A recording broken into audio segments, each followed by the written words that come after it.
long time no chat. So I guess I'm starting a nonprofit. Real quick, and hopefully you can hear this because I am outside on the Upper East Side right now. But I've been having some conversations with different clinicians that I've been networking with, and this idea that's been on my heart and mind for probably more than 5 years now. They were saying that this sounds like something that I should do before I even brought it up. They're like, you know what you should do? You should start a nonprofit to do blah, blah, blah. And I'm like, wow, like people are like getting that vibe from me. And I didn't even know that I wanted it to necessarily be a nonprofit, but it does make the most sense.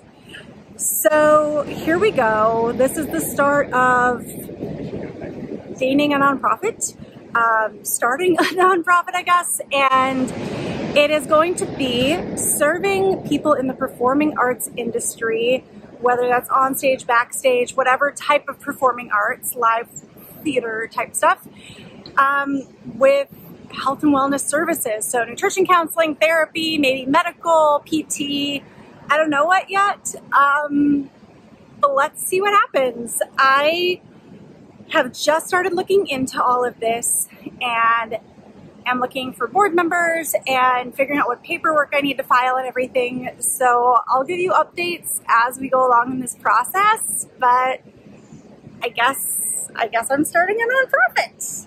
I'm in, I'm out, same story. A little update. I know my first little clip was hardly anything at all, but updates on the nonprofit. We just found out that the Articles of Incorporation were approved by the Department of State, Secretary of State. So we have a legal corporation now. So now I can officially announce the name is Health for the Arts Incorporated. And up next, we have to have a board meeting and sign our bylaws and all that stuff to be able to apply for our 501c3 status. I just wanted to hop on and quickly do this. So like my laptop is like balanced on my knees here. I know the lighting's not great, all of that, but just a little like where I'm at in the process with all of this. So about, gosh, only a month ago or so, I started down this process of, should I start this nonprofit? What do I need to do? And honestly, you figure it out. It's been way harder than starting a business like I have already. So I've had 2 LLCs now in the last 10 years. And when you file for, a for-profit business, it's relatively straightforward. So a lot of the steps have been the same so far. Like we have to file for EIN, you have to file, articles of incorporation, things like that. But there's much more rigorous standards for forming a nonprofit, at least in the state of New York. Every state's going to be a little bit different. I'm sure it's different in different countries. But basically, I've been Googling everything and taking online classes in nonprofit startup and management and fundraising. And I'm taking in-person classes through actually the New York Public Library, which is really cool. And have a friend who started a nonprofit here about 2 years ago. So she also is acting as an advisor to kind of help me just figure this out. So what our nonprofit's going to be doing, just very briefly, I'll fill you in more as we figure out like how we're actually going to be starting this. But the nonprofit is formed for the charitable purpose of helping people in the performing arts industry or working in that industry, whether on stage or backstage, to help them with free or low-cost health and wellness services. So we know that a lot of people in the theater world, whether they're performers or working backstage, costumers, techs, stage managers, directors, unless you're like really high caliber, you're probably not getting paid that well. And even like actors' equity insurance and some of those aren't amazing. Like they'll probably, it depends on your plan, but they'll cover kind of your basic stuff like a annual well check with your doctor, some medications, some basic stuff.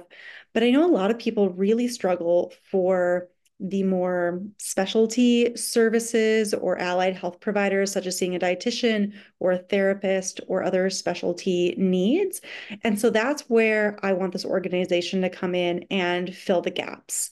We're not going to be providing like primary care medicine. We're going to be hopefully providing performer or theater worker specialized care. We're going to start off with, because my specialty and I'm the first employee of this, I'm not getting paid yet, but we're going to start with some nutrition services, whether that is counseling or groups. And then I would like to very soon add in therapy, counseling, groups, stuff like that. And I think that's kind of where we're going to get started. My long-term dream for this is having a physical location in Midtown Manhattan, because we are going to be targeting Broadway and off-Broadway workers primarily. However, this is open to anyone in the stage arts. So ballet, opera, musicians, if you're doing live performance, so probably performance artists, I would say too. We have to figure out how we're going to determine if someone qualifies for, reduced cost services, but basically those are the people we want to be able to have access to these services, anyone who works in those areas. So anyway, my dream will be that we have a physical location in Midtown Manhattan near where a lot of the Broadway stages are, where people are auditioning, where we can have services offered, obviously, as well as like a community space where people can like drop in between auditions or whatever and have their lunch and hang out and attend workshops and yeah, just have like a great community space. And then I would also like to add on other services such as physical therapy, occupational therapy, things like that as we grow as well. So we're at like step 0.1, something like that, but the dream's happening. So lots more to keep you updated on as we go, but we're diving in. I'll share updates as I have them. Hey y'all, update. I'm freaking exhausted just from life and work and working on this nonprofit and all the things. But my updates, so the big update for today, it is August 10th. I submitted the paperwork, I think it's 1023 easy form for getting hopefully our 501c3 status, which is like a huge, huge step. If you know, you know. But I don't know when I'll find out, if we got it, which I'm sure we will because I filled out the forms correctly. But that is what will make us a official exempt charitable organization. So donations will be tax deductible and it will be charitable and all the stuff. So that's like been the biggest thing I've been working towards, and that and working on the bylaws. So submitted for the 501c3 tax exempt status, almost done with the bylaws. Shout out to my girl Arissa for proofreading, even though she's not on the board. My bestie, she is so helpful because she's a brilliant mind. And then today I had my second in-person class for the nuts and bolts of starting a nonprofit organization through the New York Public Library, which, my gosh, the presenter, the person putting it on, Eileen, she is a wealth of knowledge. She's so awesome. Love her. Thank you, Eileen, so much for all your info. And even more exciting, I got to meet in person the secretary of our organization, Monica. I have known Monica for a while now.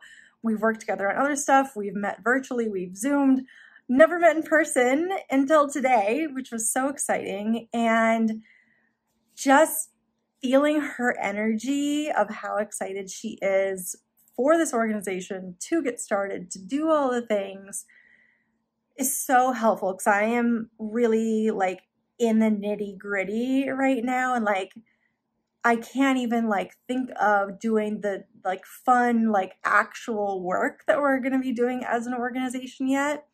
And she's just like coming up with all these great ideas for how we can implement the work and fundraising and events. And I'm so thankful for her because I've just been like, oh my God, we need to do this. We need to do this. I need to check these things off the list, and forgot like why we're doing it. So super glad we got to see her. Our first board meeting is coming up this coming Friday.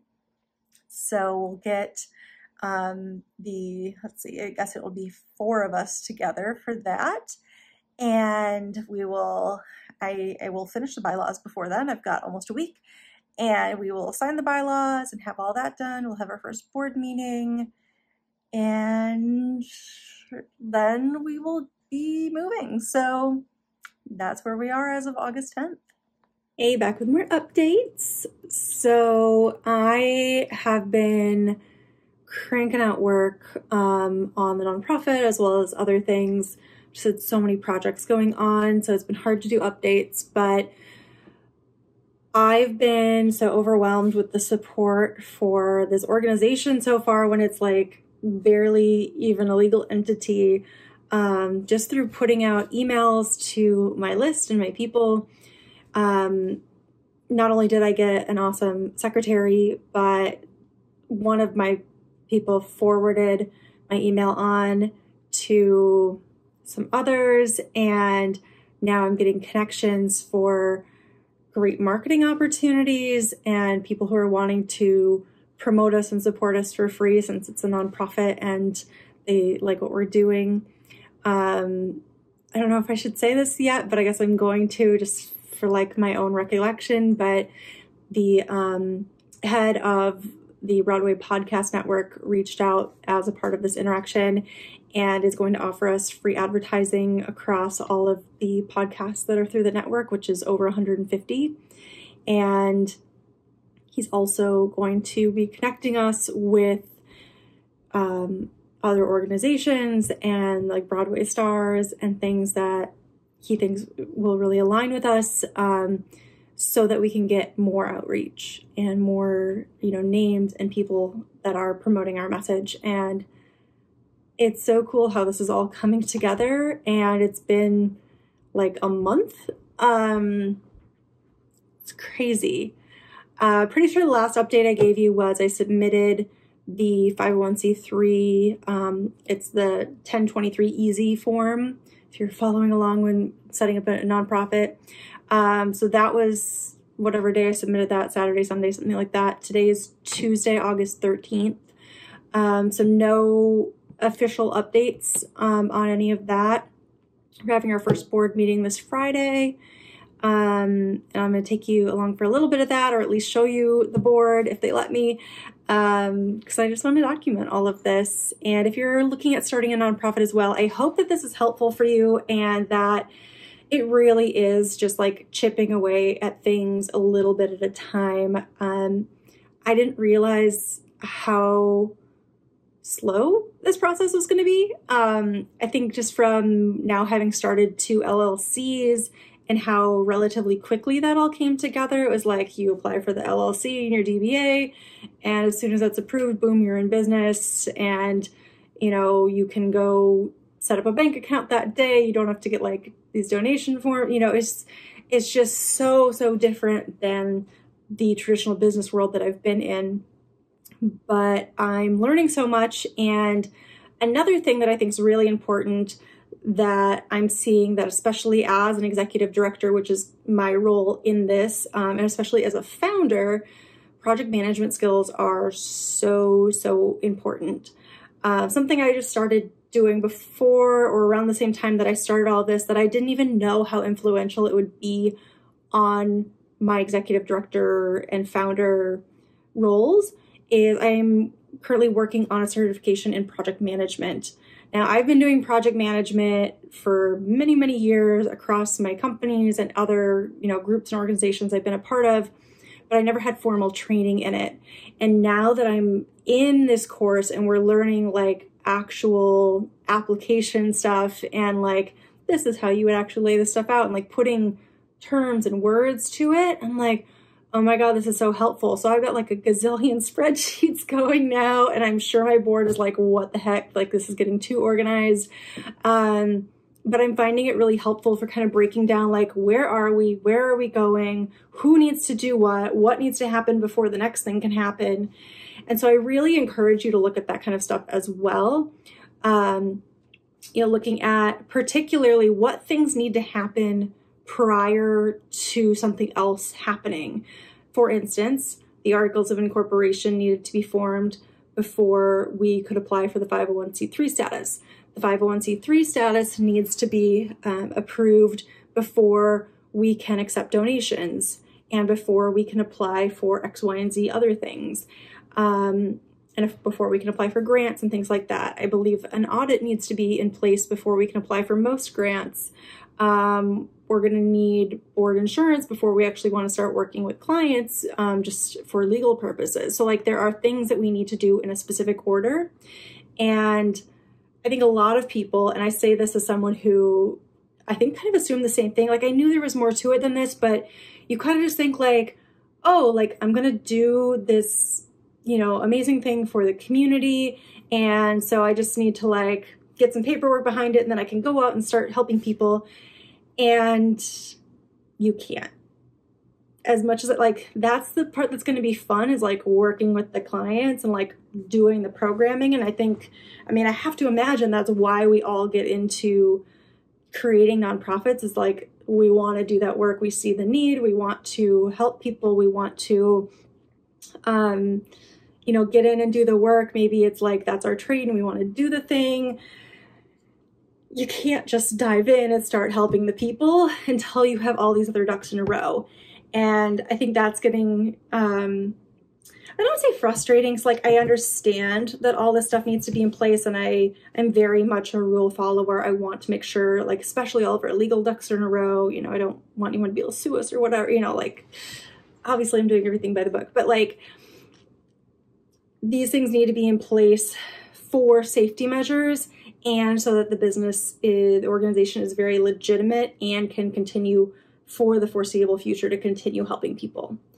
I could just be offering my services for free, but I wouldn't be able to accept donations right now. I wouldn't be able to provide the same level of what I'm hoping to achieve by making this a much larger organization that will have staff and board members and hopefully large donations, so we can do more cool things and help more people.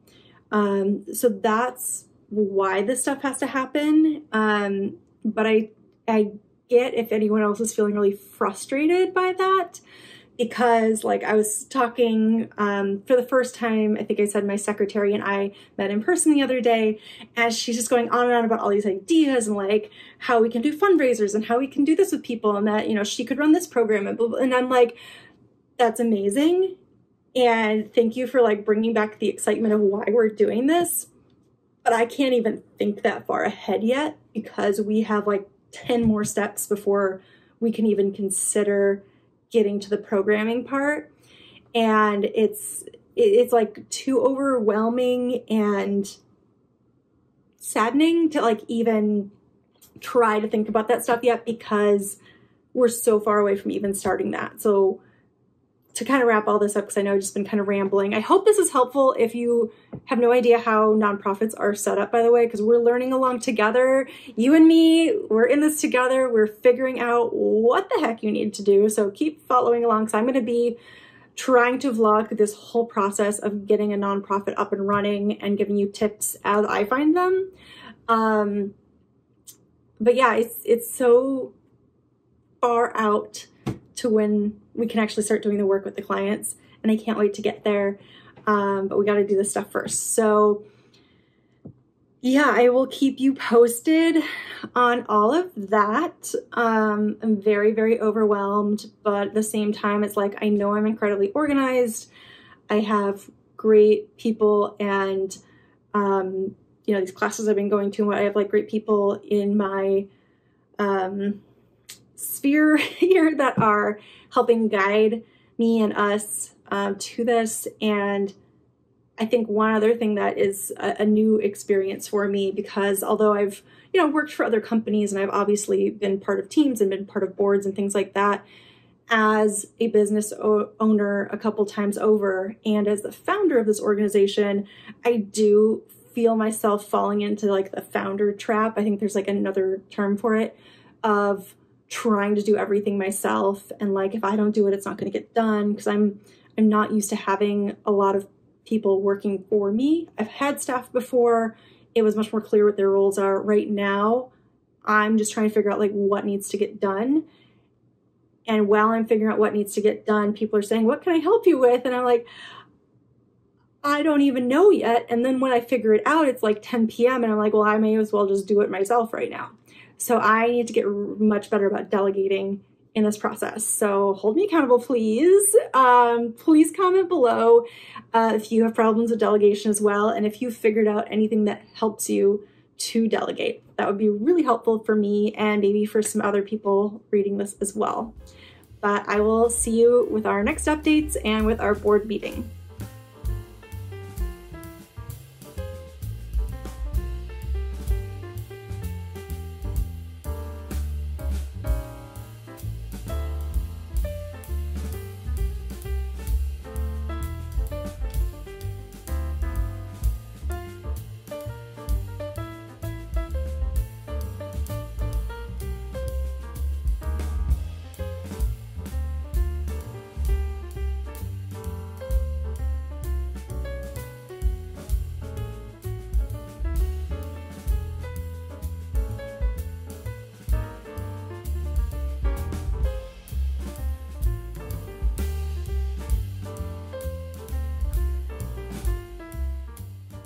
For our meeting minutes here. I don't know if you want to lean in too so that we're all in this a little bit better, but that looked really awkward. You'll see this video later. They're just both like